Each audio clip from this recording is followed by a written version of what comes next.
नमस्ते बच्चों, एक बार फिर से आपका स्वागत है हमारे इस YouTube चैनल AMS संपूर्ण ज्ञान पे।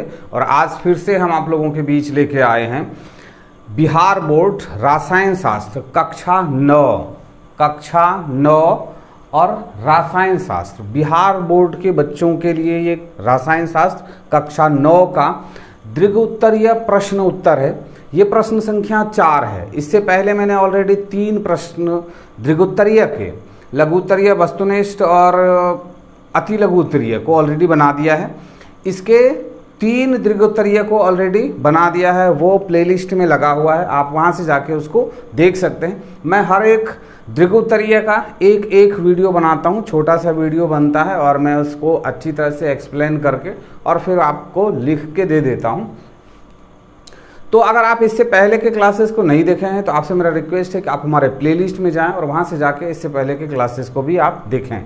और अगर आप इंग्लिश सीखना चाहते हैं तो हमारा खुद का एक चैनल है AMS स्पोकन गुरु के नाम से। आप इसको YouTube के सर्च बार में सर्च करेंगे तो मैं आपको मिल जाऊंगा और वहां से आप जाके ट्रांसलेशन, ग्रामर को आसानी से सीख सकते हैं। आज का जो ये वीडियो क्लास है ये 4th नंबर का सवाल है। क्या है कि वाष्पन और क्वथन, इस दोनों में क्या अंतर है, क्या भिन्नताएं हैं, इनका वर्णन करने के लिए कहा गया है। तो वाष्पन क्या है और क्वथन क्या है, इसी के बारे में लिखना है। तो सबसे पहले आपको जानना है कि वाष्पन क्या है। वाष्पन स्वतः होने वाली वो प्रक्रिया है जिसमें कोई सा जो द्रव्य है वो भाप में परिवर्तित हो जाता है। और क्वथन जो है वो किसी भी द्रव्य को हम हीट देके जब उसको इतना हीट देते हैं कि उसके वायु का दाब और उसके वाष्प का दाब जब सामान्य हो जाता है तो फिर वो द्रव्य खौलने लगता है। तो ये है वाष्पन और द्रवण। होता कैसे है इसको जानना है, इसी का वर्णन करना है। दीर्घ उत्तरीय है तो इसमें आपको बहुत कुछ लिखना होता है। हम थोड़ा शॉर्ट्स में लिख देते हैं, लेकिन हम जितना कुछ बोलते हैं आप उसको राइट डाउन करेंगे, उसको लिख लेंगे तो आपका क्वेश्चन सही ढंग से बन जाएगा। तो सबसे पहले वाष्पन। वाष्पन क्या है? वाष्पन स्वतः होने वाली एक क्रिया है जो किसी भी द्रव को वाष्प में परिवर्तित करता है। वो कैसे परिवर्तित होता है?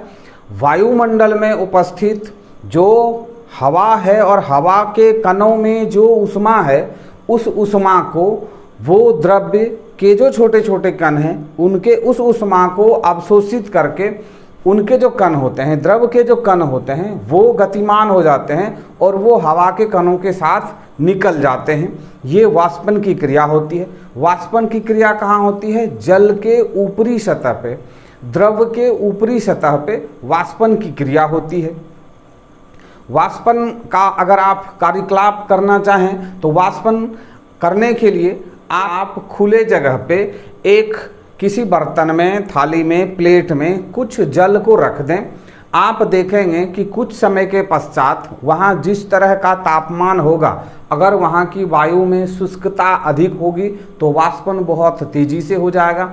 अगर शुष्कता कम होगी, आर्द्रता अधिक होगी तो वाष्पन में समय लगेगा। अब आर्द्रता क्या है, शुष्कता क्या है, ये अगर आप नहीं जानते हैं तो आप हमारे क्लास को जाके देखेंगे तो मैंने उसमें अच्छी तरह से समझाया है कि शुष्कता क्या है और आर्द्रता क्या है। तो शुष्क वायु मान के चलिए गर्म वायु, किताबी भाषा से बाहर निकलते हैं तो शुष्क वायु मतलब गर्म वायु है।